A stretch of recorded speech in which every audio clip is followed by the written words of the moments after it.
Welcome in to PFF HQ. Austin Gayle here with senior analyst Sam Monson. We're going to the Bay Area, my former neck of the woods, and we're talking the state of the San Francisco 49ers. I specifically want to start at their pass rush. They added Dee Ford and Nick Bosa to this defense this offseason. How much does this help the San Francisco 49ers defense in 2019? It should be a huge help. This is a team that's desperately needed edge rushers for a number of years now. They finally addressed it. They went hard both in the draft and in free agency. Nick Bosa was one of the best players in the entire draft, one of the best pass rushers we've ever seen come out of college since we've been grading at PFF. And then Dee Ford, it was something of a one-hit wonder last year, a contract year performance, but he did lead the NFL in terms of total pressures from an edge rusher. If he can back that up in a new area, that should be a monstrous addition to the likes of DeForest Buckner, who's been their only source of pass rush over the past couple of seasons. So the pass rush is going to improve. We put them in the top 10 of our pass rush rankings on the article on PFF.com, but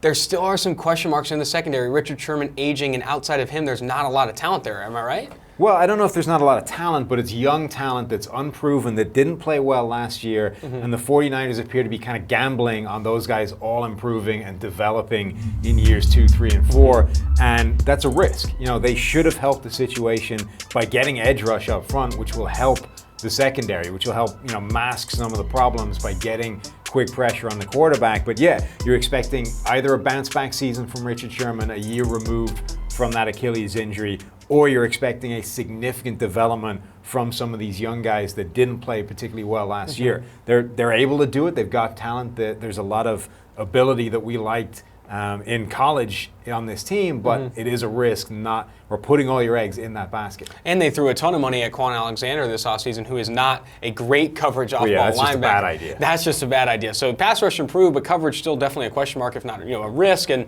I want to go to the offensive side of the ball. Jimmy G is whether or not he plays is really going to decide where this team goes. But if he does stay healthy in a 16-game season, there's a decent supporting cast building in San Francisco. They added Deebo Samuel and Jalen Hurd in the draft. Mike McGlinchey in year 2 should be great. You have Joe Staley coming in, a stalwart who's been great for a long time.